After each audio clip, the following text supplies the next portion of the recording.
Voilà, parce qu'il était au devant de la scène il y a quelques années et on est ravis qu'il soit aujourd'hui de nouveau, d'autant plus pour moi ici à Paris et pour vous tous, pour nous tous, ici encore sur la scène. Isma, je te laisse le... En tout cas, ce 2 décembre 2023, à travers la structure Art 221 International que je préside, on donne ce trophée à Monsieur Cool Coxis Babacar Diagne. On l'honore en tant que parrain du hip-hop Galsen. Faites-moi un maximum de bruit pour Cool Coxis. Mr. Cool. Mr. Cool Coxis. Cool Coxis. Cool Coxis. Cool Coxis. Cool Coxis. Cool Coxis. Cool Coxis. Cool Coxis. Cool Coxis. Cool Coxis.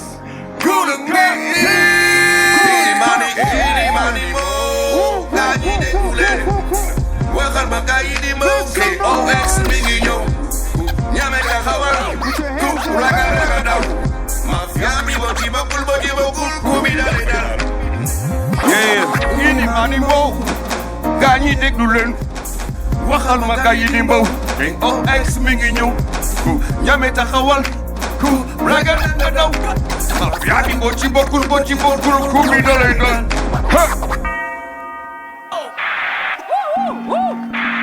yeah one love yeah yo wax in the building ok jox ma peut-être benn instru def vite fait freestyle bu ndaw yeah je remercie toute l'assistance. Et je pense que ce trophée ne m'est pas personnellement dédié. Ce trophée a été dédié à toute la old school. Parce qu'il y en a plein qui n'ont pas été connus. Il y en a plein qui sont plus de ce monde. One love à mon frère Moussa Deyman. Rest in peace. Et j'oublie pas DJ Mata. J'oublie pas la self aussi Help Joe. J'oublie pas Bourba Jolof, ça coupe pas. Ok, pour ne pas prendre tout le temps, je vais écourter la chose. Et mille merci. One Love à Rap. One Love à Art plus 221. Call de reconnaissance. Éternellement. Master P. Reconnaissance éternellement. KSY. Reconnaissance. Mr. Weezy World. Je ne peux pas tous les citer. Respect. Yeah. Monte le son un peu, please. Maintenant, Cool Coxis, RAP. Coxis n'est plus. À partir de maintenant, c'est le K. C'est le O. X. Êtes-vous prêts? K. O. Yeah. K. O. Yeah. K. Oh, hey. Yeah, salaamaaleykum, it's your boy Master P aka Seigneur del microphone. Yeah, tey moom du ma ne Master P bu rap 221 mais dama naan Master P bu HD 24. waaw télévision bi nga xamante ne donc suñu benn mbokk sénégalais moo koy bi moo xam ne moom tamit c'est un pur produit du hip hop Galsen. waaw teg ko ñëw fii si Paris xam nga teg benn affaire boo xamante ne joyau la gis nga studio bi nu mu naajee nii. te ñu am honneur aussi recevoir fii aussi des hip hopeurs donc loolu dafay nekk benn affaire boo xamante ne lu nice la quoi donc comme ni ñu ko waxee rek hip hop bi mi ngi gën a màgg quoi voilà donc c'est une chaîne générique nag waaw si ça touche du tout mais honneur bi bu mu am mooy ñu ñëw ko tàmbalee ko ak émission hip hop loolu dafa nekk benn affaire boo xamante ne lu lourd la quoi. yeah tey comme ni ñu ko gisee émission bi nga xamante ne démb maanaam concert bi nga xam ne amoon na démb waa Art 221 defoon ko donc moom lañ ibbee noonu sànq. waaw loolu moom mooy permettre mu introduire sama gars yi mooy les grands organisateurs ñi nga xam ne ñoo fi réussir loo xamante ne pour man histoire hip hop Galsen da koy bind mooy teg benn événement hip hop Galsen à Paris boo xamante ne dafay regrouper plus de 20 artistes yoo xamante ne kenn ku si nekk rek voilà mën nga tooj hip hop bi yóbbu ko à l'international donc gars yi nii moom la ñu réussir démb waaw muy Art 221 organiser les 50 ans du hip hop doon si sargal aussi suñu benn legendary muy Mr. Cool Coxis xam nga image yi incha allah di ngeen gisaat extrait bi ngeen gisoon noonu di ngeen gisaat yeneen donc loolu moo may permettre tey ma introduire Mr. Weezy World nekk le secrétaire général de l'association Art 221 bro maa ngi lay ziar. waaw maa ngi lay ziar. donc par rapport ak événement bi ñu génn démb mu nekkoon déjà les 50 ans du hip hop fu wax hip hop c'était les 50 ans du hip hop international. Et ñu amoon un plateau spécial pour le hip hop Galsen fii à Paris. Donc ñu amoon si nag mbégte boo xamante ne si ni c'était de réunir déjà la crème du hip hop Galsen bi nga xamante ne ñu ngi fii à Paris et aussi un peu partout si Europe bi. Effectivement. Essayer de faire en sorte que ñu am benn scène hip hop Galsen. Mais aussi mu amoon un truc particulier dans l'événement muy ñuy sargal un monument du hip hop sénégalais. bi nga xamante ne si ni bokk na ci ñi tax tey bu ñuy wax hip hop Galsen ci àdduna bi.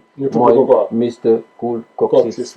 Voilà from Pifras. Donc loolu moo waraloon démb bés bi. donc voilà pour l'introduction merci beaucoup frère merci beaucoup loolu leer na.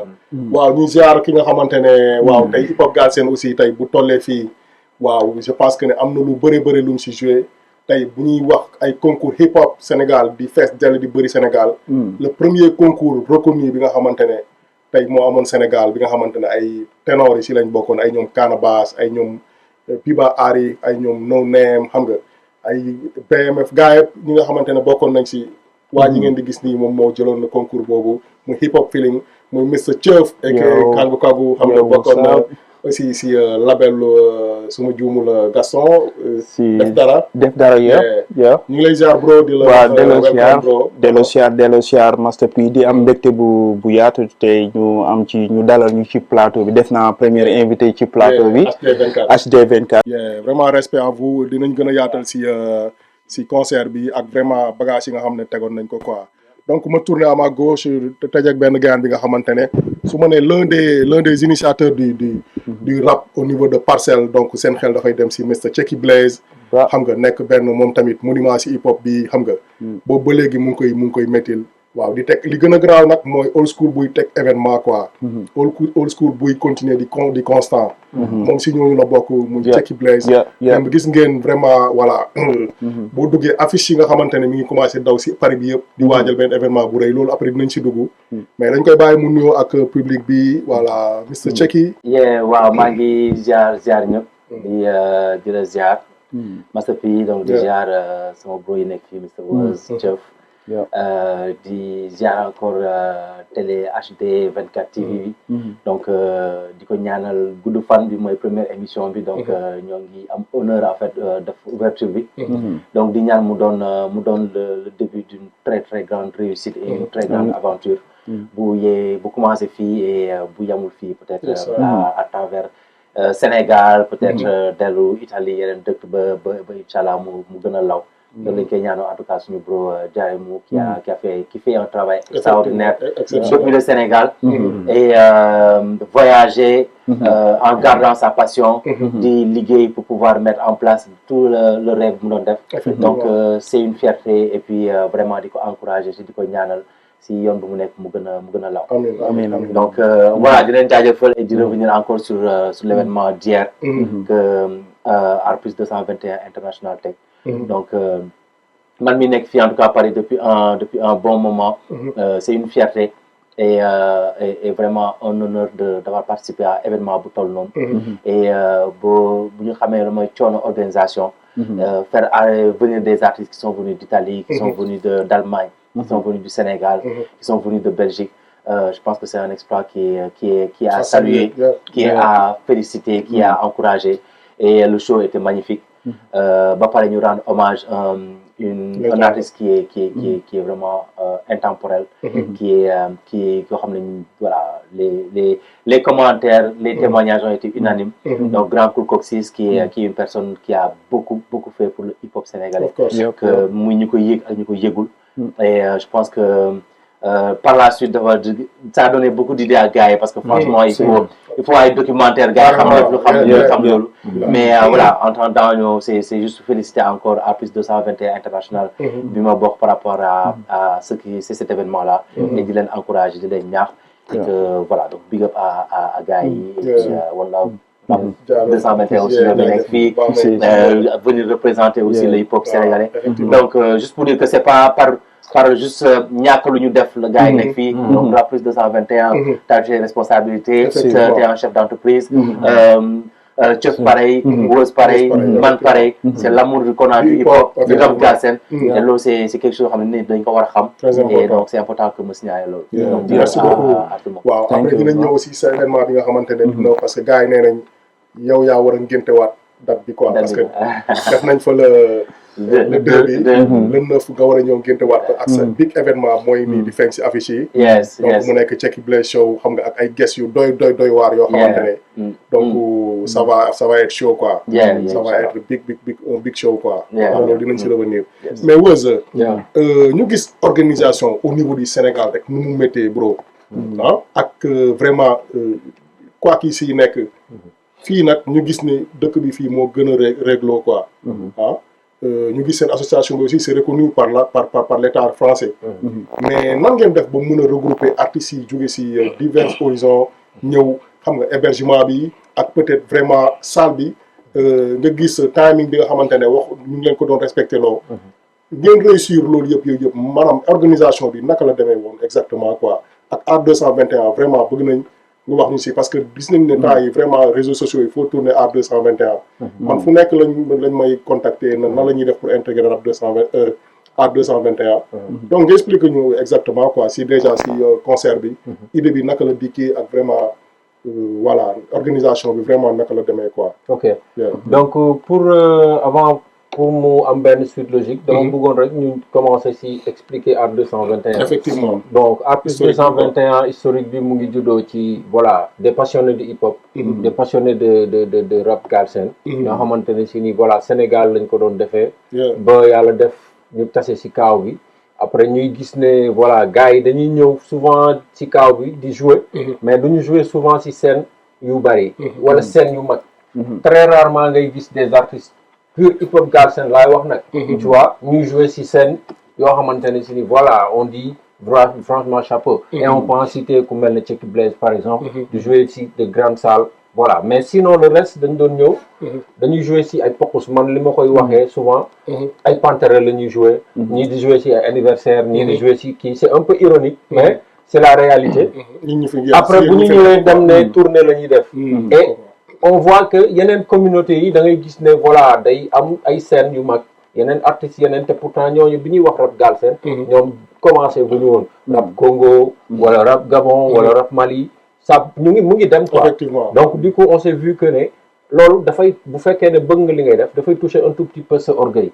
Après on s'est dit pourquoi pas nous am nañ intelligence bi am nañ vécu bi am nañ lépp li si war pourquoi pas ñu jéem donc on a pensé à ça on a eu l'idée léegi ñu ne on s'organise parce que adduna bi moom boo bëggee comme li ñu benn waaye doon wax le groupe est plus intelligent que le plus intelligent du groupe donc li ñu war a mënti def mooy bu ñu booloo léegi booloo bi mooy lan li Keyti doon wax dërëm ak dërëm ànd bu dem ak sërëm ça veut dire quoi ça veut dire que ñi bokk benn passion bi ñu jéem a xool nan la ñuy réunir ñu teg benn structure parce que dëkk bii dafa am na muy doxee te pour entrer dans le pour changer le système il faut entrer dans le système donc nous on a essayé d'entrer dans le système en s'organisant am benn structure boo xam ne c'est reconnu légalement fii nii ci kaaw bi boo xamante ne si ni tey lépp luy structure bu mag ci kaaw bi di def ñun danañ ko def intégré ou carrément donc loolu lañ def organiser affaire bi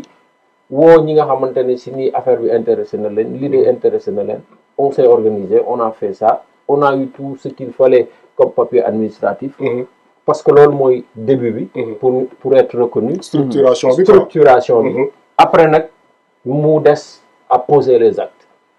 Premier acte bi ñu posé c'était en 2020 bi ñuy lancé l'association fii à Paris c'était au 20 novembre je pense bien 2020 donc ñu def lancement bi showcase fii à Paris pour lancer il y avait beaucoup de gens qui étaient venus d'Espagne, Italie tu vois donc pour ñu lancer leur truc et que le thème jour année boobu c'était quoi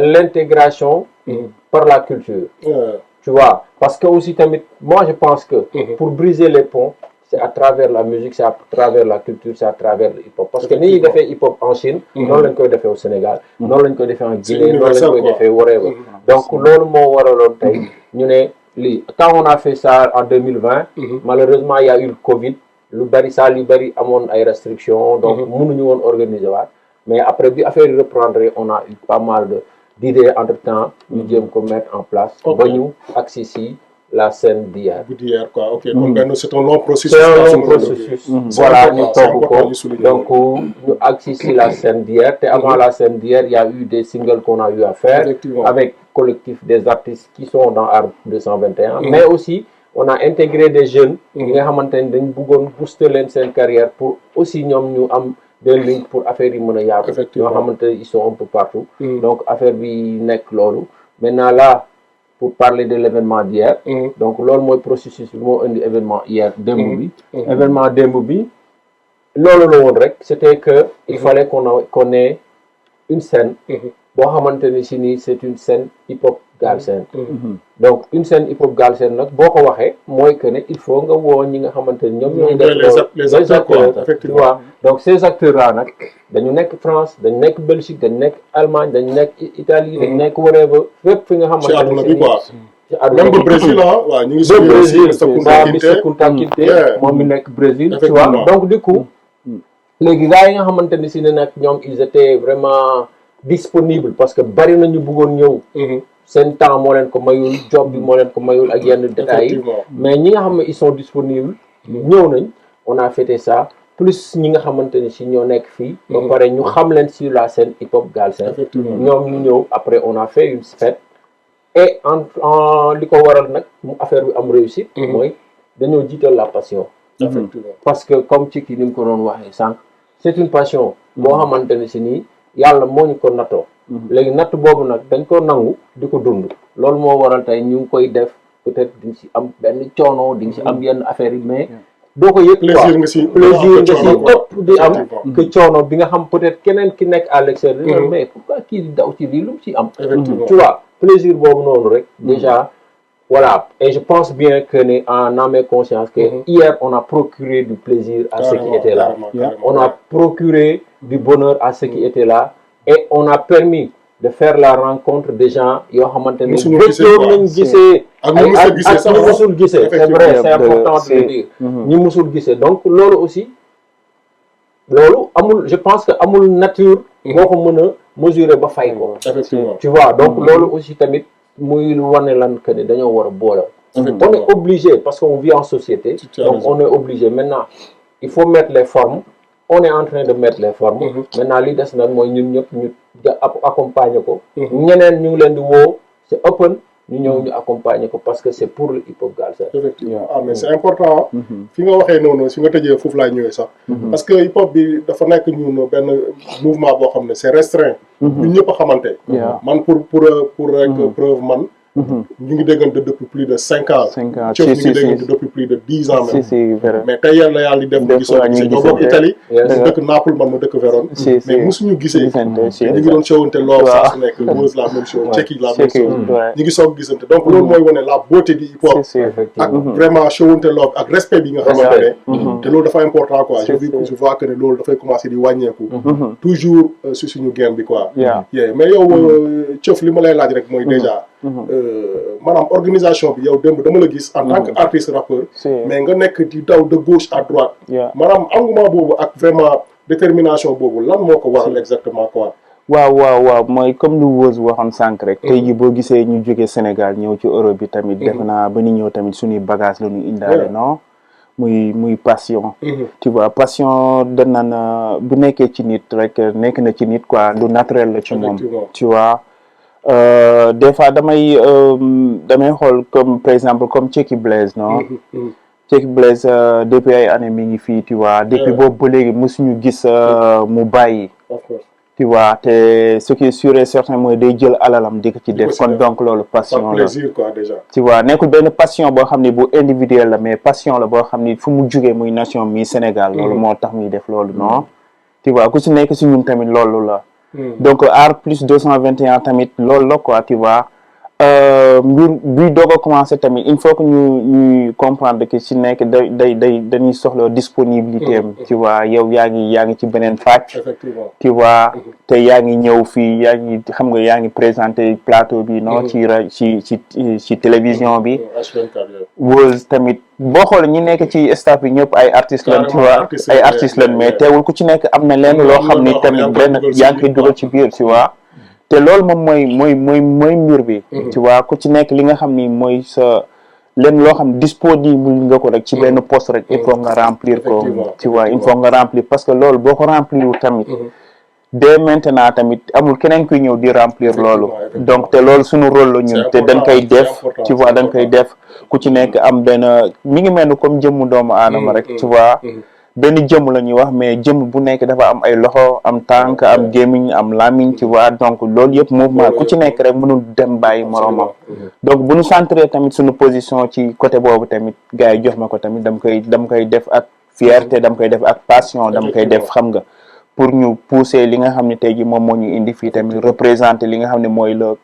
image bu nice boo xam ne moom la ñu jëlee Sénégal pour remplir loolu quoi tu vois pour remplir rôle yooyu tu vois donc man loolu rafet maa ngi koy rafetlu parce que li ma siy dolli sax mooy déjà comme ni ma wax rek am na ci loo xamante ne pour mu grow il faut que maanaam booy tabax base foog mu am base quoi foog mu am base parce que tey mën nga ñëw indaale sa bagagiste parce que yaa ngi yor ngan di label à Naples mënoon nga ñëw indaale sa staff ñu ñëw jàpp ci liggéey bi mais buñ la ñëwee yow gis yow sa patron de label bi yow nga ñëw di jàpp ci affaire yi kenn ku si nekk artistes yi ñoom ñëpp kenn ku nekk ñëw di jàpp affaire kon ça veut dire que ne yéen si bëgg benn barke te gëm naa ne lii nu mu commencé nii buñ ko continuer nii gëm naa ne dootu leen soxlati producteur dootu leen soxlati ay maison de prod yoo xam ne parce que loolu artiste je pense que ne gën a jege gën a yey je pense que ne loolu après yéen ñun sax laay wax boo koy gën a mën a tegal si waaw dëgg si fait partie mais bien sûr donc loolu vraiment chapeau di si wax chapeau mais Tcheki dama lay laaj maanaam actuellement on voit toujours que ne on a tendance à dire que ne léegi game bi amatul producteur parce que tey li ngay teg nii Tcheki ak tey bagage yi nga jot a teg tey si game bi normalement tey producteur ñoo waroon ñëw daw si yow di njëkkante teg concert yi mais yow ngay continuer di ko teg avec tes propres moyens sans sponsor aussi mais ni ñu koy waxee volonté boobu noonu lan moo tax nga am ko ba léegi wala dafa am feneen fu ñu lay da ngay laal ci fond yi wala nu demee waaw jar na laaj waaw loolu jar na laaj quoi tu vois parce que bu nekkoon tapet kenn de toogat tey jii du toog si plateau bi di annoncer beneen spectacle muy waajal gis fekkee kii naa ko xam nga gis naa image yi mais c'était lourd nga bëgg a ñëw tegaat ko avec tes propres moyens gaan wax ñu ndax fond yi un milliard da nga see dem wala ko ci quoi bëgg nañ xamal waaw mais bon après je pense que on a comment ni ñu ko waxee dox nañu si hip hop tu vois. gis nañu grand yi ni ñu doon doxalee. jàng nañu tamit et jàng nañu aussi dans la vie. àdduna ni muy doxee. donc je pense que bu fekkoon rap kese moo ñu doon dundal instant yi weesu nañu fi ñu nekk. donc je pense qu'on va consacrer plus de temps pour suñuy album. pour suñuy single. je pense que suñu notoriété tamit dina weesu fii. voilà yàlla def na ni malheureusement on a été époque bi nga xam ni réseaux sociaux yi amuñu doon doole. donc promoteurs yi bëri ñoon aussi. donc lépp ñoo koy defal suñu bopp. on a grandi avec ça. et yàlla def tey ñu màgg aussi donc ay responsable père de famille. donc ku nekk ñii créer seen société. ñii di liggéey am fenn fu ñuy jàpp. parce que quoi qu'il arrive y a une famille derrière. y a des parents derrière. et ndax loolu ñu si sant yàlla. et puis di si dundalaale suñu passion. donc comme ni ko Thief waxee rek passion bi nga xam ne la moom la ñu am. et mooy suñu nattu mooy suñu amour mooy suñu lu ne. dafa naa benn son bu tudd folk hip hop. di wax amour comment ça s'appelle. amour fusionnel ba pare bu lay ronger bi dund ak hip hop. parce que dañ siy def suñu xaalis dañ siy def suñu temps dañ siy def suñu coono dañ siy bàyyi suñuy njaboot dañ siy bàyyi suñuy xarit suñu mbokk ñii dañuy dem vacances Sénégal wala nga dem vacances ngay topp rajo yi concert yi kii ba doo passe famille et pour revenir si loolu donc yàlla def na ñuy job yàlla def na ñu am suñu entreprise voilà ñun ñooy jël suñu fonds tamit defaat ko ci am lu ñuy récupérer bi si yenn côté yi aussi am ay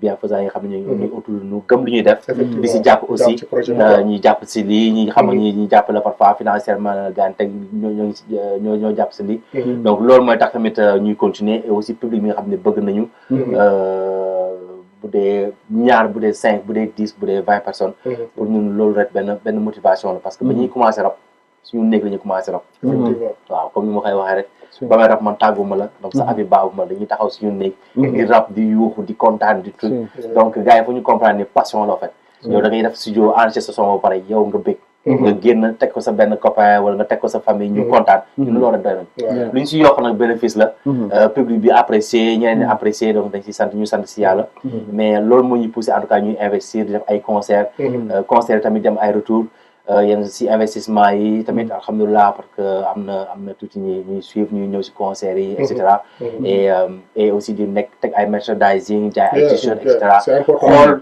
comme on a eu un vécu nañu xool daal nañu jëmee entre rentabiliser bañ a gaañu complètement dessus même si forcément dañuy gaañu si investissement yi mais bon mooy dundal suñu passion bi noonu pour entre parenthèses fonds de culture urbaine bi c'était déposé naa ko et je pense que artiste bu nekk da sa war a déposé suñu xaalis la les mairies ont benn fonds culture je pense que damay gis débat bu bëri si loolu Sénégal et cetera dem déposer fonds de culture urbaine du fake sa xaalis la du yalwaan si gouvernement bi ñoo lekk parce que xaalis boo xam ne si on ne retire pas day des si kees yi nañ ko utiliser ko si leneen et fonds yi ñuy alloué dafa am fonds bi nga xam ne même si suñu mairie yi am na fonds culturel rap et fait partie de la culture donc na gars yi dem di structuré wu di dem déposer man déposé naa jox nañu kii benn une fois et peut-être man yàlla def na damay job après dinaa ne bon année bi ñëw du ma déposer may chance keneen mais su ma amee opportunité de déposer waat damay déposer waat donc gars yi nañu structuré wu et puis xam ne xaalis boobu ñun ñoo ko moom même si pour l'instant c'est pas encore bien défini c'est pas encore bien réparti nañ xam ne lépp ci tàmbale lu toll suñu toll ni nañu continuer di waxtaan di xeex di ko structuré ba inchallah lépp mën a gën a carré c'est que ñëpp inchallah mën a pouvoir bénéficier en tout cas mais loolu moom c'est important quoi c'est important parce que tamit loolu rek moom moo am solo quoi comme ni ma doon wax rek hip hop c'est un public restreint ñun déjà bëriwuñu kon donc bu fekkee divergence day am ci yenn affaires yi donc ci benn wéccit boo xam ne parce que wéccit laa koy tuddee parce que tey boo demee si yeneen dëkk yu mag yi damay dégg Simon chaque fois di ko wax mu ne Nigéria tey boo fa demee da ngay gis ne gars yi vraiment état bi day mettre xaalis alal bu takku di ko teg si gars yi pour ñu dem di def culture ak kaana yi comprendre donc tey benn fonds culture urbaine taxaw xam nga ñun ñuy commencé déjà structuration sax mënaguñ ko am gars yi mënuñ structuré wu après coow li bëri donc bu boobaa ñu bu ñu arrangé état bi da koy jëlaat peut-être dugal ko si beneen secteur donc secteur culturel pour man donc voilà secteur bu développé rek ñeneen ñi nekk si ginnaaw rek tey Cheikh Blaise concert am bi le graphiste day fayeeku beatmaker bi day fayeeku mi ngi waajal albumam ñaata beatmaker la jël donc hip hop bi dafa bëri ay branches yoo xamante ne kenn ku si nekk dañ siy mën a jëriñu donc tey bu fekkee structuration boobu amul kon day indi problème quoi donc cëf si yow laay ñëwaat yow ñu gis ne yow depuis structuré nga depuis lors te vraiment gis nañ ne affaire boobu aussi loo maîtriser la parce que un jour gis naa un jour sax benn télé italienne ñëw ba si yow di def yow reportage et je pense que ni si affaire financement yooyu la woon nga expliquer ñu plus ou moins naka lay demee quoi est-ce que tamit mën nga nekk fii en Europe gars yi di la financer ak vraiment maanaam naka lay demee quoi procédure yi mel noonu alors nga xamante ni ñi Sénégal aussi bëgg am ci financement yoo xamante ne c'est pour vraiment développer leur activité ok alors financement dafa am ay financement yu ñu tuddati public gouvernement italien des fois di def muy li jëm ci côté Naples ñu koy wax Reste al Sud donc Reste al Sud dafay nekk benn finance benn fonds lay nekk benn fonds perdu comme ni ñu koy wax benn fonds perdu boo xam ni ku nekk boo structuré avant ngay structuré dal lay former da ngay def benn formation. bu fekkee da nga yor sa benn entreprise comme ni ñuy wax entreprise individuelle wala entreprise lu mu munti doon nga entreprise boo xam ne bu mag la voilà justement noonu lay demee ñu defal la benn formation après boo defee formation après gars yi da lay financer avant ñu lay financer da nga leen di yónnee lu ñuy wax benn business plan mooy da nga foog nga am business plan waaw business plan pour wane ni ok sa activité lan nga ko war a defee donc business plan ni muy demee moom mooy il faut nga wut sa structurer li nga bëgg a def ne ok man dama bëgg a taxawal benn studio par exemple studio de registration studio boobu nga ne lii temps fii laa ko bëgg a def donc lii laay fay par mois donc lii laa soxla ci matériel ñaata nit ñoo fay liggéey si main d'œuvre beeg tout lépp lu mu laaj ba ci li nga xam ni tey jii moom nga xalaat ni par mois ñaata ngay gagné. pour ñoom ñu mën a xam ñu xam ni taxes yi waa ak ça. léegi à partir de là la ñuy xool évaluer après jox la benn somme. nga dem jënd matériel yooyu après nga indi leen factures yi. après nga commencé taxawal say structure boo commencé liggéey ñu wax la ñu former la ci wax la nan ngay mën a commencé liggéey ba nga xam ni liñ la jot a jox. management bi si nan ngay mën a gérer sa business. ba nga xam ni tey jii doo perte. tu vois wax la conséquences yi si nekk yëpp wax la li ngay moytu ak nan nga mun a def pour gagner tu vois début première année yi nan ngay mun a def nan ngay mun a économiser di fay nànk après bu fekkee da nga dem dawal deux ans yi ñu gis ne affaire bi doxal après ñu ñëwaat ci deuxième part bi ñëwaat joxaat la xaalis pour ñëw renforcer la pour nga avancer. donc dañ lay bañ a joxandoor lépp quoi. lépp si waa si takk si jabar ak yooyu quoi. voilà justement te booy xool loolu noonu financement yooyu jotuma nag financement balaa gars yi def ni dama jot financement jotuma ko ci. sooy gënal chèque bi voilà seen télé man Italie laa dëkk dama jékki-jékki gis ci télé gars yi wane waaw gars yi mooy comme ni ma la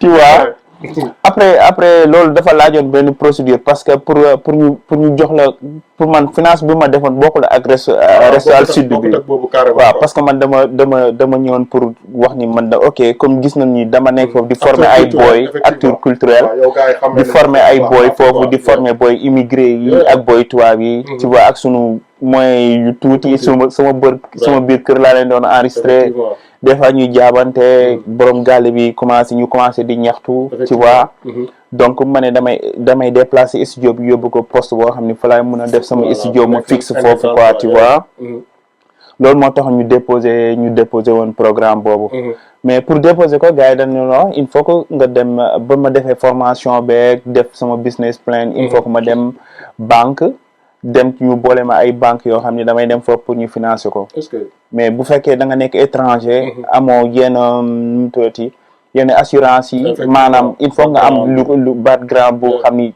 am nga ay biens yoo xam ni mooy wane ni comme étranger nga il faut nga indi leen ay preuve ay biens yoo xam ni ci waaw tu vois ci noonu après bon voilà ma def ay démarches pour yenn banques yi mais affaire dafa xawoon yéex donc ba mu xawoon yéex nag après ci la amaat beneen formation boo xam ni depuis Sénégal la tu vois depuis Sénégal de same version la rek mooy structuré balaa ñu lay financer il faut que ñu structuré la te ñu bëri ñoom la ñu xamul Sénégal parce que kiy jël di la jox sa xaalis foog mu am fu mu ko jaarale ak mu wax la tamit jàngal la nan nga mun a gérer sa entreprise parce que li ñu wax naan entreprise moom lu nekk rek xam-xam il faut que mu jiitu ci mais ñun suñu problème mooy buñ déggee financement rek dañuy récupérer xaalis boobu sans dem wut kayit yi nga xam ne tey ji moom moo ci war dañ lay jox xaalis rek buñ la joxee xaalis nekkul ni dañ lay jox xaalis rek nga dem jënd sa matériel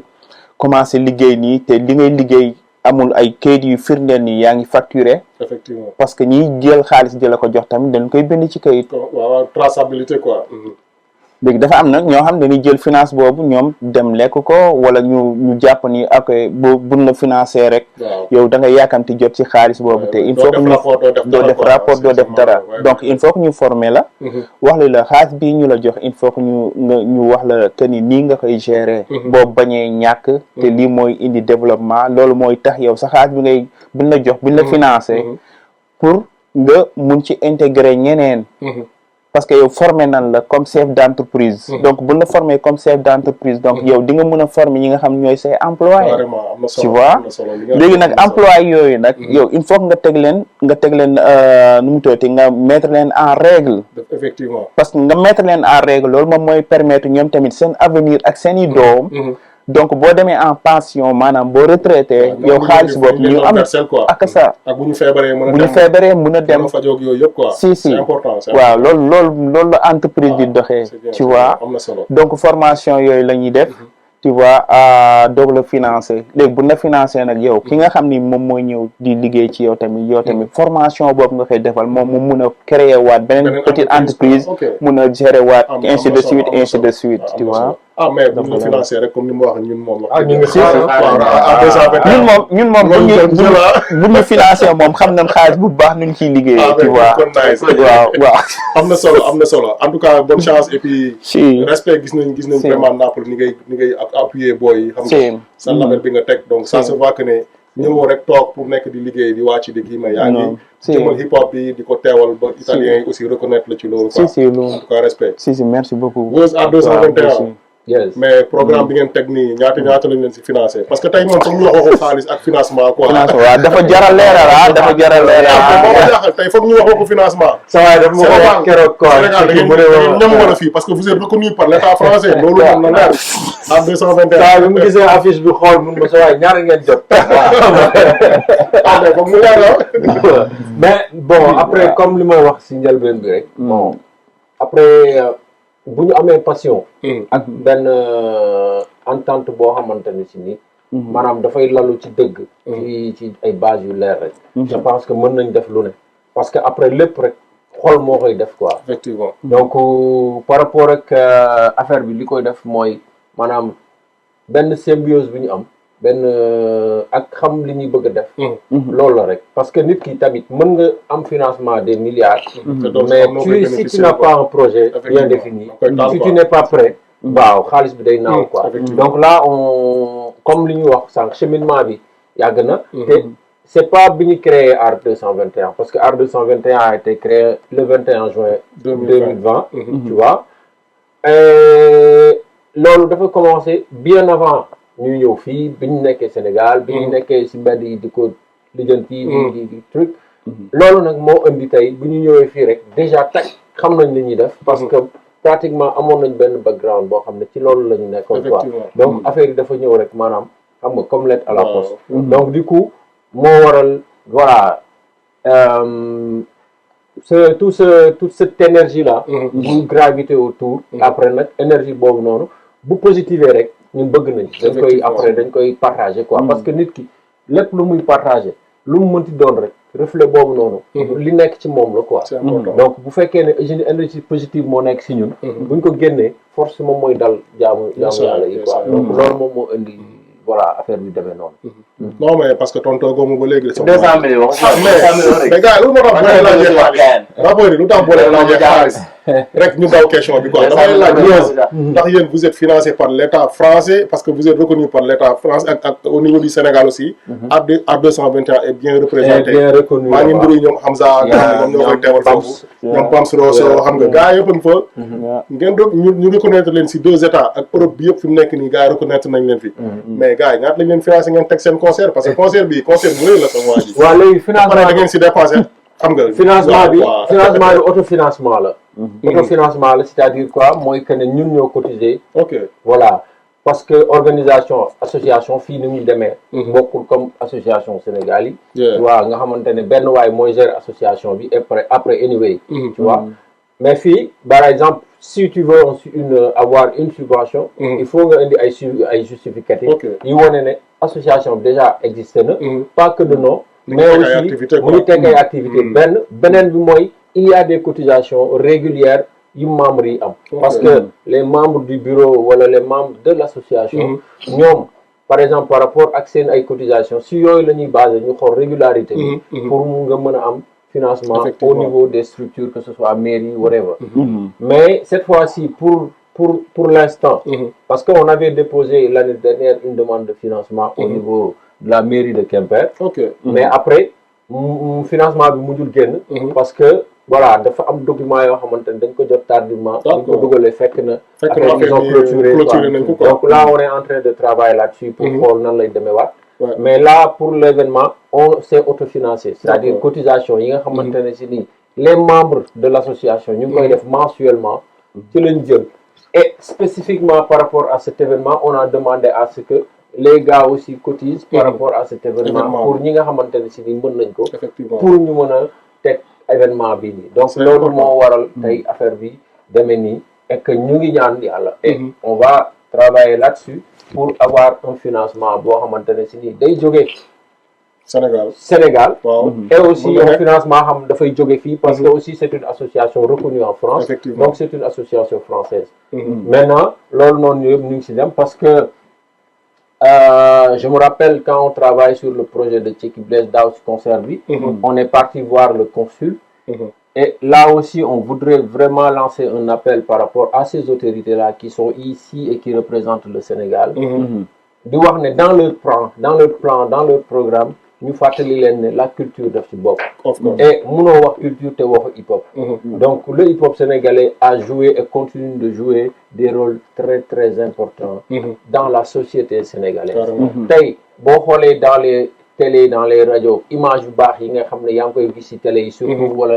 whatever c'est les produits du hip-hop ñoo koy produire donc le hip-hop c'est une entreprise boo xamante ne dafa fructueuse quoi donc loolu aussi tamit bu fekkee ne ñoom comprendre uñ ko ñu ngi leen di lancer un appel pour que ñu xam ne voilà si ce système de boy rappeur yooyu noonu maanaam voilà c'est caduc voilà ay kilifa lañ ay chef d'entreprise lañ ay père de famille lañ ay nit lañ yoo xamante ne si nii on ne demande que de collaborer pour que ñu ñëw ñu xool qu'est-ce qu'on peut faire entre nous maintenant nag après loolu moom mooy appel bi gars yi ñu ngi fi ñu ngi def ay affaire ñu ngi dem di def li war c'est-à-dire on va vers les autorités on pose les débats ou bien on les amène des projets ngelawaay na am ay retour même bu fekkee ne retour bi c'est négatif mënuma ko oui par manque de budget wala nga teg benn expliquer là on est preneur mais li bon mooy tu réponds pas wala boog ne way tey suba gannaaw suba affaire yooyu noonu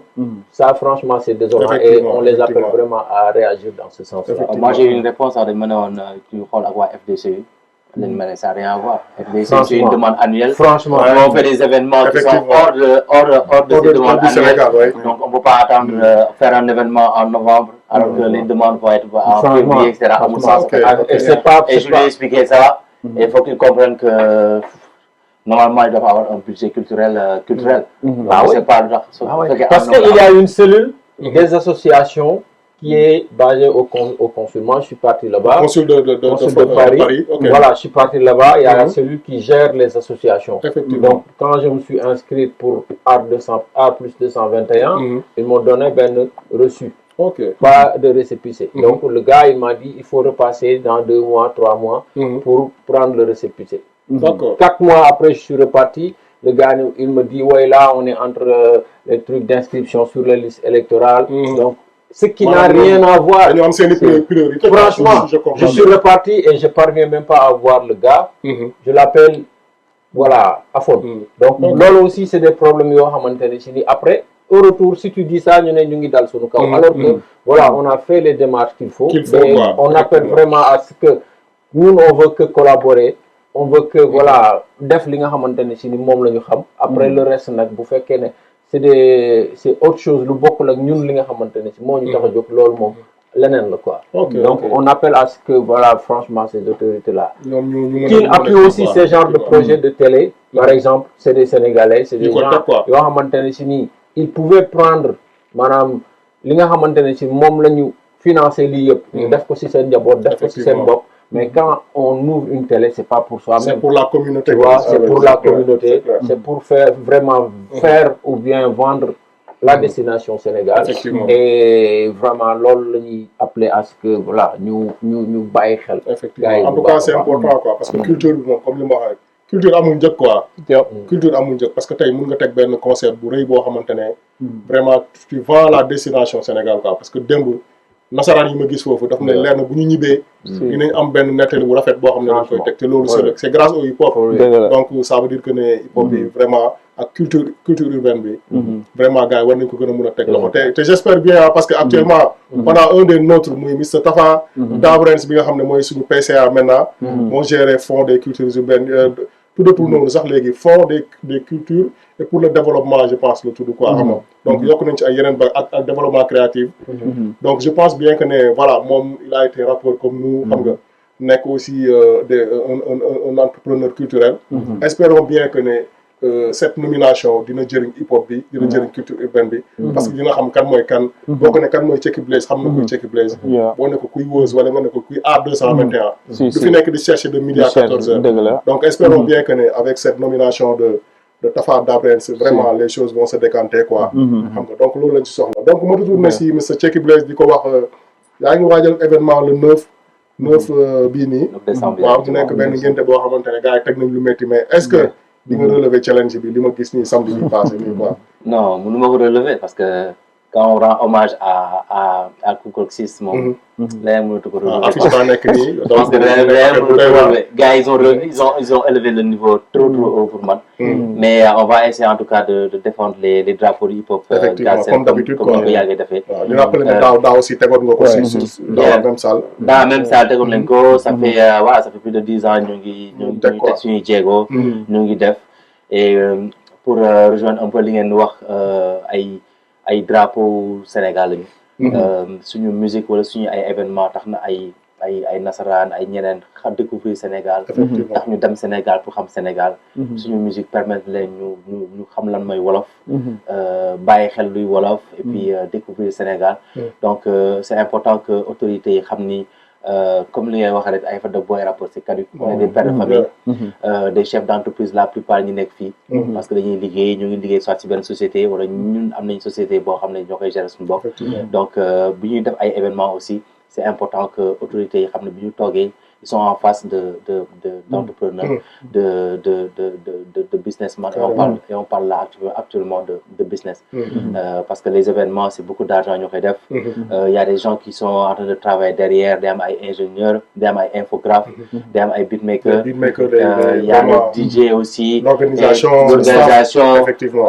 Il y a la promotion, il y a des entrepreneurs comme yo aussi qui sont dans les médias, comme Rap 221, etc., etc. Il y a énormément de communautés qui travaillent en fait derrière. Juste un artiste qui est là, qui va être sur scène. C'est l'artiste est là, mais derrière l'artiste, il y a pu être sur scène. Il y a énormément de personnes derrière. Donc c'est important en fait que gars yi am vision beau. Et voilà, donc pour revenir pour le 9, c'est le 9 décembre inchallah, me présenter mon deuxième album bi war a génn inchallah en janvier 2024. Est-ce que mais loolu scoop là mais loolu tey moom on est servi. Ceki Blaze dafay génne album. waaw mais loolu doy na waar da nga bàyyi yow maanaam pënd bi wuri nga gis sa ñaar booy ne la décembre la ñuy génne nga leen may leen mu foofu bàyyi ba janvier yow nga bëgg a teg quoi. waaw mais bàyyi ni mu demee noonu idée bi naka la fa taajoo noonu. mais yëpp mag rek booy bàyyi booy xaw a kii nii xam nga. mën naa bàyyi jiw de. waaw gis ni mooy affaire nga lay ko jiw parce que vraiment booy dañ lay ëpp doole. da gis ngay xeex ak xale nii ngay bàyyi mu ëpp la doole. nga xaar ba benn instant de faiblesse tactique nii rek nga ba xeex ko waaw mu def bàyyi leen décembre bi nii quoi. loolu en tout cas loolu moom c'est une révélation bu nice boo xamante ne vraiment. loolu dinañ ko xaar ak doole kon donc suma juumul le jour J di nga balancer ay exclusivité si sa album bi nga xam ne yaa ngi koy waajal di nga ko balancer si jour concert bi. voilà exactement donc souvent nag ñu bëri lañ may laaj pourquoi le concert bu fekkee album bi génnul. je pense que un album c'est benn doom la. je pense que doom 9 mois avant am na. bu juddoo ba pare 9 mois après am na. donc un album on l'annonce. un album on montre la couleur par des clips yi nga xam ne day génn. par ay concerts. dina am ay exclusivité pour wane couleur album bi nan lay mel. donc là le public qui sera là wala après les vidéos les gars vont se dire ah ok kii job na son yi nice na ah ouais kon album bi lii moom nar na nice. donc voilà c'est l'objectif de ce concert là de vraiment donner un avant-goût de li ñu job depuis plus de 4 ans. Donc Woz Art Plus 221 gars yi job nañ si. J'ai fait des tournées ak ñoom. Donc c'est un travail de plusieurs années. Man je suis un peu une version old school, donc j'aime bien sama album yi soit travailler. Je prends mon temps en tout cas pour bu génne en tout cas pour ressentir qu'il y a eu un travail derrière. Et voilà, Inch'Allah, je pense qu'ils vont ressentir ça, et puis parce qu'on s'est vraiment donné cœur et âme pour l'album B, et puis aussi on s'est réadapté par rapport à la nouvelle génération B, avec les beats, avec l'écriture. Je pense que c'est important. Comme je prends toujours un artiste de référence, c'est Khuman, qui arrive à surfer avec les générations, rapper drill, je pense nouvelle génération là, vous bindez old school, Simon pareil, hier il avait fait une prestation magnifique avec un dernier son drill, tu vois. Donc voilà, c'est juste même boy là quoi, la référence en France c'est Booba. C'est quelqu'un qui s'actualise. Je pense que nous aussi en tant qu'artistes c'est important que nous même en restant dans l'idéologie très hip-hop qui nous a baissé, que version old school bi, c'est bien aussi de s'adapter à la nouvelle génération, de wan leen ni tamit li ngeen def ñun mën nañ ko def dellu si waat si suñu truc. Donc dans l'album il y aura tous ces mélanges là, inchallah, de versions assez old school et aussi de new J. Cool. On peut s'attendre des featuring, mën nañ xaar ay featuring. Yeah, il y a des featuring, notamment sama acolyte avec qui je bosse sur les prods, mais Is 814. Voilà, on a fait un clip récemment. Taille dafa nooy taille ni mag la. Di nooy ay millions de vues bu ko dëgëree ay musul ba di neew bu neexoon sax la dama koy nooy bu nooy. Ba di neew. Et il y a Is 814, il y a Jamal, Sir Jamal qui est dessus. Il y a Mao Sidibé qui est dessus. Sinon aussi il y a un morceau qui n'est pas encore terminé où il y aura plusieurs artistes dedans de Art Plus 221 avec il y a un artiste sénégalais qui m'a invité comme lors de mon premier album. Pour moi c'est important aussi mélanger gars yi. Donc boobu moom surprise la may bàyyi album bu génne ay découvrir artistes yi. Mais loolu nice na et puis di wax aussi gars yi voilà maanaam nañ ñëw massivement le 9 xam nga centre Kiliar waaw ñu représenté waat encore hip hop ça ñu koy defee donc moom min na salle boobu quoi mais vraiment bon ñu ngi bëgg aussi voilà public bi génn mu nekk une fête boo xamante ne vraiment fête hip hop lay nekk quoi yi ku si bëgg actuellement naka lay def wala le jour J la wala am na ay frais prévente.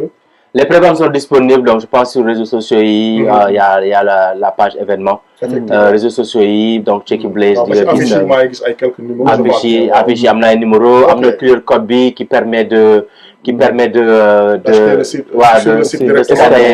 scanner comme maintenant la nouvelle génération, mais les technologies. Donc ils peuvent acheter directement sur l'affiche ou alors sur les sites, tu tapes Checky Blaze, sur les pages on est en train de faire la promo. Donc voilà, les préventes sont disponibles, gars et on croise les doigts, je pense que ce sera une très belle fête. En tout cas, bonne chance, c'est 221 mu ngi ci biir 24 TV, voilà moom tamit mu ñëw defoon démb benn live bu exceptionnel te gëm naa ne vraiment waaw gars yi nga xam ne dañuy nam hip hop donc concert yi nga xamante ne ñu ngi koy teg fii nii ak événement yi ñuy teg donc buñ ci collaborer ak HD24 TV donc vraiment di ngeen am lu ngeen bëgg quoi parce que démb Sénégal fu ne la gars yi doon wootee di li ñu wax ne affaire bi vraiment dafa nice c'est grâce à live bi nga xamante ne mi ngi doon daw donc di la remercier bu baax waaw di wax genn ku si nekk rek mu joxe dernier mot bi après ñu close maa ngi gis sama benn waajee benn gaan bi nga xamante ne moom temps yi moom day voyager rek quoi dinañu wax nag lan mooy secret bi waaw borom sono fii Mr Saay moom bis bi clan donc xam naa ne saa yi voilà moom mi ngi waajal voilà donc nga joxe sa dernier mot. waaw bon dernier last word bi mooy voilà Art Plus 221 ubbeeku na pour ñëpp. Art Plus 221 mu ngi woo tous les artistes yi nga xamante ne si ñu ngi si diaspora bi et nekk Sénégal aussi parce que bu ñu fàtte ne voilà Art Plus 221 aussi existe au Sénégal. Il y a des parties reconnus au Sénégal aussi. Donc ñu bàyyi xel que ne c'est open pour tout le monde. C'est pas seulement hip hop pour muy leer parce que il y a des gars yoo xam ñu ngi ci biir c'est des mélomanes yoo xamante ni si nii tu vois y a des gars yoo xamante ni si nii voilà ñii c'est des écrivains xam nga am na ñoo xamante ni c'est des peintres et on aspire vraiment à voilà des danseurs etc pour que voilà que tu sois artiste urbain ñu ñëw ñu xool nan la ñuy waxtaanee et que voilà ce sera pas seulement des concerts la ñuy proposer dinañ proposer ay plateaux et cetera pour vraiment camper le truc pour que voilà la culture Mr. Salimon bés bi bien représentée maa ma jox ko présenté oui yes sir démb moo toj scène bi quoi ça lay mooy la quoi nouvelle génération waaw parce que gars loolu la ñuy maa ngi jégalu déjà donc di nuyu ñëpp xam nga waaw temps baa ngi waaj a jeex on est presque à 1 heure mais il fallait ma ñëw big up A plus 221 big up ñoom Weuz xam nga Kay Ismaël xam nga monsieur le régisseur et le rappeur xam nga def liggéey bu extraordinaire ñoom ci Blaze comme ni mu ko waxee démb le hip hop Galsen a toujours rêvé d'avoir ici une scène bi nga xam ne day pérenne une scène bi nga xam ne day fréquente et démb loolu la ñu gis yéen a ko tàmbali waaw yéen a ko tàmbali ñun on peut venir que supporter parce que comme ni mu ko waxee dañu yàgg gis ay yeneen communauté di ko def Camerounais ay Gabonais yi bu ñu gisee Sénégal bi nga xam ne mooy porte-étendard du hip hop fépp ci Afrique dañuy kontaan et loolu tax ñu teew encore une fois mention spéciale à Art plus 221 xam nga amoon na ay jamono nag maa ngi doon sànni xeer ñoom ci Blaze dama miine ay bagage ay ñu maas yi ma miine laay bagage lii kese la ñu bëggoon on est une famille peut-être qu'il y a eu des incompréhensions énormes à l'époque mais ce qu'on voulait c'était qu'il y ait une scène que nit yi di ñëw et nañ jàpp ne man mi nga xam ne tey maa fi représenté nouvelle génération Dakar bis na ki tey maa ngi A plus 221 organisation lépp levée de fonds lépp loo xam ne war nañ ko si mën a def dinañ ko def inchallah aussi démb dama gis ba mu paree prestation bi y a un américain collaborateur aussi à Thiès ñëw di ko nuyu ak ñaari loxo donc man je sais pas parce que mais qu'est-ce qui se passe quoi di rap la wala peut-être c'est le message wala Simon New Style bi nga indi démb moo tax gars yi duñ ko nuyoo ñaari loxo wala naka la demee non au fait daf ma doon expliquer juste que c'est un fan de Cheikh Anta Diop dañu suivre Cheikh Anta Diop et le texte bi ma def ci Cheikh Anta Diop fekk na mu doon lire Nation de l'agriculture donc faire bi interpeller ko donc ci loolu la ma doon expliquer parce que temps yi comme ni ñu ko waxee on a presque 27 ans de carrière on peut pas venir faire comme tout le monde donc tey peut-être suñuy ñëw dañuy ñëw benn valeur ajoutée peut-être valeur ajoutée mooy aspect bi nga xam ne duñ ñu ko jàngal école ñu jéem ko def sous forme de texte de rap texte de slam et qu'on le propose parce qu'aujourd'hui Cheikh Anta Diop n'est pas assez connu comme il devrait l'être la charte de Korokang Fouga de 1236 n'est pas assez connue comme elle devrait l'être Thierno Souleymane Baal et sa révolution Torodor ñoom Abdelkader Kane ils ne sont pas connus tout ce qui s'est fait dans l'université de Pire avec Ali Amar Fall n'est pas connu donc tey ñun ci loolu la ñu spécialisé wu pour jéem a indi suñu partenaire hip hop si mbedd la juddoo mais peut-être tey dina dugg ci université yi ci salle de conférence yi bàyyi fa wàllam et noonu la demee loolu dañ ci waxtaan léegi nii waaw ñu mën a yaatal parce que sama may na temps bi xam nga 50 waaw gis nga non mais dañuy gën a yaatal dañuy def émission bi léegi nii parce que loolu moom vraiment pour man foog ñu yaatal si mu nekk def boo xamante ne est-ce que duñ ko reporté ba tomorrow waaw ñu reporté ko tomorrow waaw d'accord problème loolu moom mais kontaan naa gars et puis gars yi bu ñu paree nga may ñu prestation Simon bi mu def démb vraiment nekk na affaire boo xamante ne man gëm naa ne lii mën na voyager fu nekk quoi parce que tey hip hop dafa yaatu mais bu ñu gisee tey mu taxaw di teg message yi ba un américain un rappeur américain ñëw di ko showroom di ko jox ñaari loxo donc ça veut dire que le message est très fort quoi bi comme on dit le message est dans le rap donc respect grand bi et puis thank you merci booy quoi moytul booy yi ngay wax gars yi booy dañoo la xaram mais nañ ma woo baatal koo bëgg ñu booleel la booy koo ma indil koo xoolal dañu wala ñu tirage au sort ak ku ñëw benn mbéj booy màggetum golo respect grand bi respect frère hey delloo buum sa mboy mboy ka Really pop is here. Dello boom chambai boyga. Full Proxies is here. Dello boom chambai boyga. Big Bar is here. Dello boom chambai boyga. Okay. ñi seen copain papi ju mënuñu bëgg li ñuy def ñun dañ koy tàngal di mburu ci fu boo du lakke bul tegax ñun réel rap bi lañ fi tout màggal ci kun fa yàkkun amuñu tiitukaay ñun la setu abe jamakun hey lii mooy rap buy kaasal jàngalekat yi poñe état ca diri ngir mu joxe intrant baykat yi yow rap buy xeex mbon ak góor jigéen jotal ma ñu leen di jàppale que ne billahi duñ ci góor yàlla yaa ngi fi di fi dundu réel hip hop góor yàlla yaa ngi fi di fi dundu réel hip hop góor yàlla yaa ngi fi di fi dundu réel hip hop góor yàlla yaa ngi fi di fi dundu réel hip hop góor yàlla yaa ngi fi di fi dundu réel hip hop góor yàlla yaa ngi fi di fi dundu réel hip hop góor yàlla yaa ngi fi di fi dundu réel hip hop góor yàlla yaa ngi fi di fi dundu réel hip hop ñoo tey ma loolu s'il te plaît jox ma las 5 capitaine sama gars yi nouvelle génération bi laay jéem a fekk si seen terrain ok dañuy jéem a drill quoi ok c'est comme ça hein hey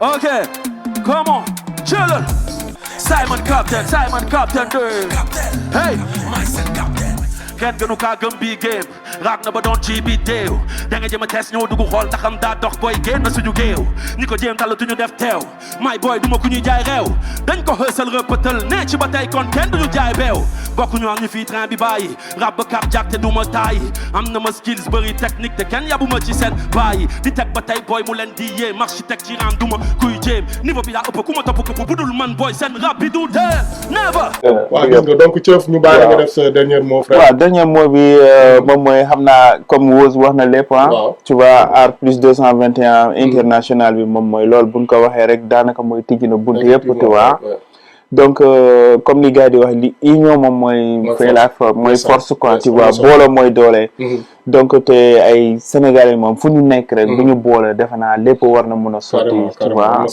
donc waaw loolu la ñuy wax ñu dooleel gars yi ñu dooleel ñu tu vois ñu échangeante échangeante nag du lenn lu dul ñu xewle gars yi ñëw teew rek lool la tu vois def nañ ko démb wax dëgg yàlla xam nga amoon na solo trop te defe naa yi yu ñuy waajal yi ñëw tamit def naa tamit moo ëpp doole déjà le 9 bi xam nga ak Ceki Blaise tu vois ñu ngi woo gars yëpp pour gars yi ñëw teew di wax ni tamit beneen événement la bu mag tu vois Sénégal dafa war a blow up tu vois dafa war a blow up tu vois kon donc pour mu blow up foog gars yëpp xam nga génn jàppandoo même ñu mënul teew sax xam nga tu vois wax ju neex sax xam nga loolu sarax la quoi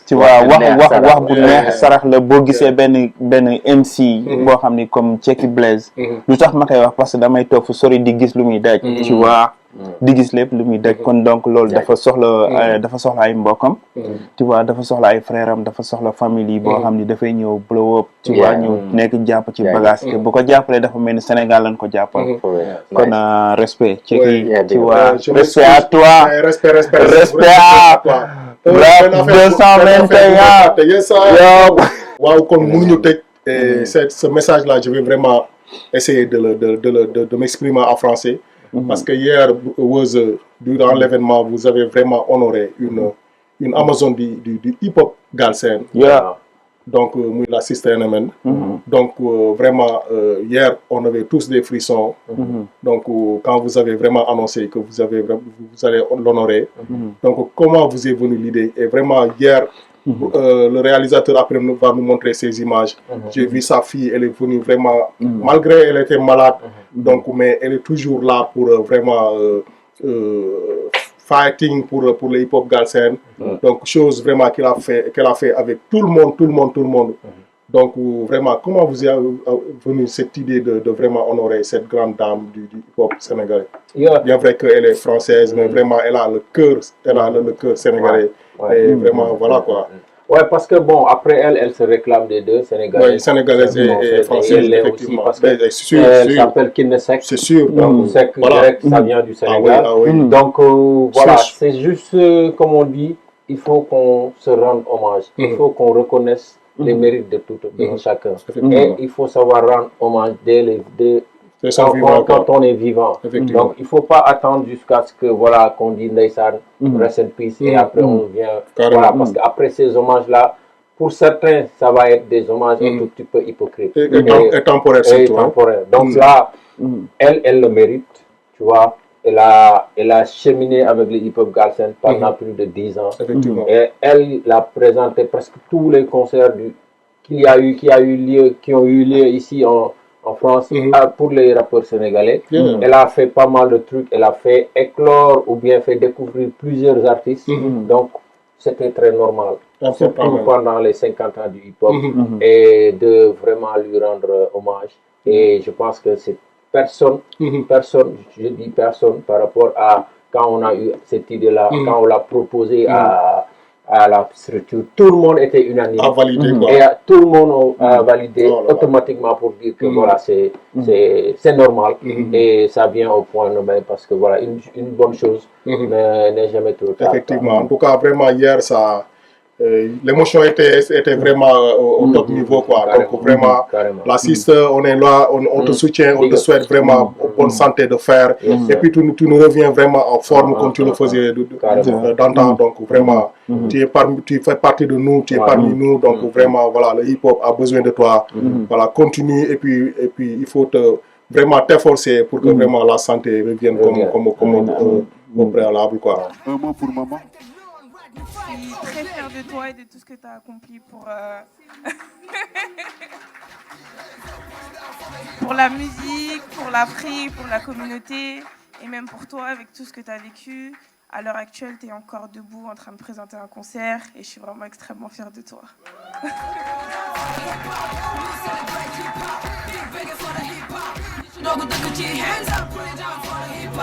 Ça fait chaud. Ça fait chaud. Donc, guys, loolu moo nekkoon émission bi. waa big up le grand réalisateur Mr Diariemou. xam nga benn gars bi nga xamante ne vraiment HD 24 bi mu teg nii. man gëm naa ne dina yegg fu sori parce que lii mosu fee am quoi. gars yi dañu doon ñëw PAD la ñuy def. ñëw enregistré après yónnee Sénégal gars yi teg. mais gëm naa ne voilà structure yu mag yëpp dinañ ko soxla bu ñu amee événement. ñëw mu defal leen bagage et je pense que ne concert u Checky Blaze bi. moom dina fa nekk rap 221 dina fa nekk def ay bagages yu doy waar yoo xam ne mooy loolu quoi. Ouais, excusez-moi, je tenais juste à rendre hommage à des soldats du hip-hop que sont Nidov et Karim. Effectivement, oui, on a oublié ça aussi. On dit respect et on prie à ce que voilà si tolof yi ñu nekk yàlla génn leen si ñu leen di ñaanal yàlla may leen tawfeex par rapport à tout ce qu'ils ont réalisé et continuent de réaliser même étant derrière les barreaux. Donc on prie à ce que ñu am jàmm ak salaam lu mu gën a gaawee et respect encore une fois Mr Nidov, Mr Karim Xrum Xax parce qu'actuellement on est en train de dire qu'ils sont les absents les plus présents du game. Donc ñooñu si ñun lañ bokk ak lu munti am aussi tamit on va les supporter corps et âme pour ñu gaaw génn parce que tamit hip hop bi daf leen soxla ay chef père de famille lañ ay chef d'entreprise lañ donc ñooñu tey bu ñu génnee maanaam dañuy xeex chômage bi quoi kon donc ñooñu je pense que leur place c'est pas la prison mais c'est au niveau des labels pour ñuy mën di push boy yi tey boo déggee Dip Doundou Guiss mu naan la moom xam nga Karim Xrum Xax moo ko doon inspiré xam nga à travers ces freestyle yi mu doon def concours freestyle yi nga gis na Nit Dof avec ses show of the year ñaata personne lay embauché donc gars yooyu pour man dañ leen war a libérer xam nga ba defee ñu continuer combat bi quoi donc loolu moo nekkoon émission bi di big up gars yi rendez-vous le 9 décembre inchallah yes sir peace out jarama bind dund ni nga balaadee dëgg junj dund la balaadee suñu xol ma mujj kalaatee suñu métit lañu barafré fay sa télé kaa ñu bind story tegg télé demal jël sa glory nommé gàndan lay shot ni Tory surtout Cheikh Anta Diop duñu wori budul number one duñ ko jël budul ballon d'or duñ ko dël réewu gàllankoor ku dëggal jaanu ñàngoor fa ne si biir gël ci lak sa sër fak sa gun shot fépp coupé nekk hotspot ñaata melo dream ñaata billet teewal mbedd bi dañuy briller rhyme ak mélodie moo ñu lié life bendo bi lañuy crier zero easy life be dig sa is jox ma brot ne ma nig sa flow bi tegu rëdd kick sa foog bépp réseau du ma niska amuñu benn gain foog asos ay ghetto boy lañu wut kañ ay kaasus amuñu benn gain fuck asus ay ghetto boy lañu wut kaañ ay kaasus